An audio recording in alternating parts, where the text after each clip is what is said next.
Hi, it's Monday the 9th of October and welcome to the second week of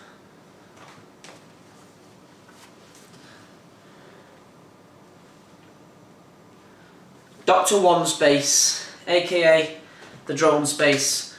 So it's the second week and just basically going to be having an unboxing video and initial thoughts on the Dji Mavic Pro. I've gone for the Mavic Pro combo deal. So let's go straight in. So with the Fly More combo deal, you get some extra things. So you get extra propellers. You also get an in-car charger, which is really useful when you're out and about. You get 2 extra flight batteries. Each battery is about 28 minutes, so it's definitely worth it because that's like an hour and a half worth of batteries which you can use if you're out for the day shooting. And you also get the multiple charger hub, which again, really useful, you can charge them all at once. My favourite item though you get is the small compact leather DJI shoulder bag. Really nice and actually surprisingly fits everything in there. Let's go straight in. So, behold DJI's Mavic Pro drone. It's actually a lot heavier than what I thought, than what I anticipated. Which is good because you know, it shows it's sturdy, it's well made basically. But this is like literally like, I don't know if you can see, but that is in my hand. It could probably fit, to be fair, in my actual pocket. There you go. In my pocket, literally. Who needs the shoulder bag? So how this works is, be quite careful. The front arms and propellers fold sideways from the back, whilst the back arms and propellers fold diagonally from the front, like that. Take the gimbal hood off it and the extra support behind the gimbal camera, which you've got to be really careful with because the gimbal's quite sensitive. And that is it, literally ready to fly out the box as it is. So the battery comes off the top and clips back on. What else can we see? So we've got some lights at the end of each wing, obviously for nighttime flying. And yeah, I'd say on the bottom there, if you can see, is the 2 sensors, along with the 2 sensors on the front above the gimbal, which will be for obstacle avoidance. So if you're flying, you know, quite far out and you can't really see something that's in sight of the drone, maybe a tree or a branch or something, the drone will automatically avoid it within,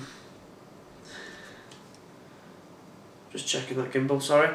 The drone will automatically, avoid it by about a metre or 2 and move out the way in accordance. I'm just seeing how that rotates. So yeah, really nice. Let's have a look at the controller. So again, even more compact. Antennas come up. This comes down. And there you have it. It's usually made for iPhones. I'm not really sure if it's compatible with Android, but your iPhone would fit in there. You're ready to go. Your recording button is here, and the camera button is here. On the left hand side, again, below the recording button is a roller button for the focus and brightness of the camera, and on the right hand side there's a roller button for the rotation of the gimbal. So turning it on is literally double tapping the button. The gimbal should initialise.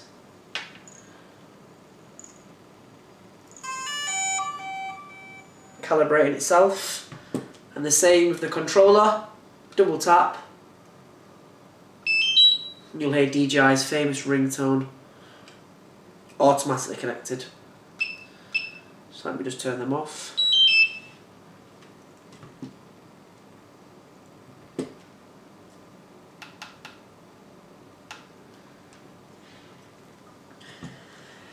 An important feature on the remote is this little button up here, which is the return to home feature. So really useful if you're flying really far out and you're not sure if you're able to land it, or you've not got the confidence to land it, you just hit this little button and it'll fly straight back to the GPS point that was located when it set off. So that's it straight out of the box. So now I'm going to show you some accessories and extra stuff I bought, which I feel just gets the most out of this drone for this project. So, hard shell carry case off eBay, about £20, with all of my goodies in it. Let's see what we've got. 3D printed controller protector, which just clips on top like that, stops them moving about while you're travelling.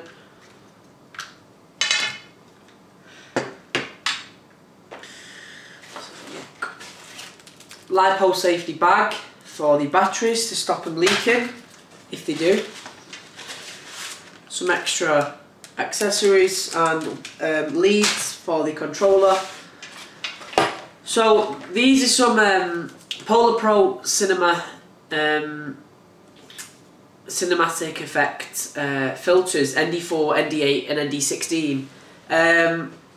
A lot of people have been posting videos up with a Mavic using these filters and comparing it to the higher end drones such as the Mavic, the DJI Phantom Pro or the Inspire or the Osborne. You know, you're talking 4, 5, 6 grand upwards consumer level, you know, film production drones, and the footage isn't actually different. These filters cost about £60–70 off Amazon, and I've not used them yet, but like I said, they're supposed to, you know, get the most out of your filming. This is another great little purchase. So DJI released an upgraded version of this Mavic Pro called the Platinum.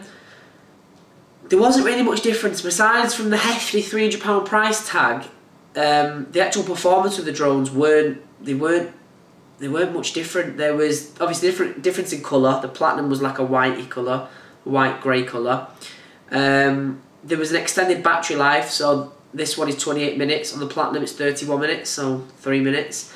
But the main feature was the noise level was reduced, and that was down after research shown was due to the propellers. So what you can actually do is you can buy the low noise quick release propellers off eBay for about £10–11. So for me, I'd buy the cheaper drone with a purchase of £10 and you've got the upgraded sort of spec, shall we say. What else have I got down here? So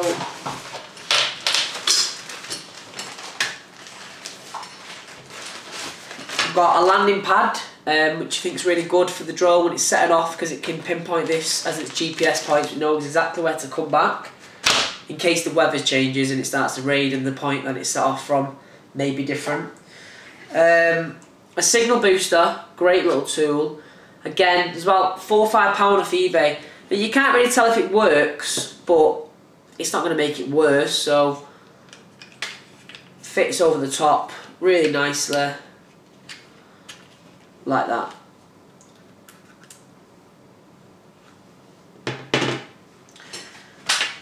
Neck strap, mainly just because I've got butterfingers and I'm always dropping stuff. And then this little diamond of an accessory is the tablet holder for an iPad Pro. How it works is it clips on here where the iPhone would go. That gets set in place, and then the iPad will just slot in there like that. And that, if you can see, is how I would use and drive my drone. I just think it's a lot easier, you know, you're not working off that diddy iPhone screen, you've got a much bigger, larger display, you can see what camera quality, what footage you're getting back, and it's just much easier to use. Take that off.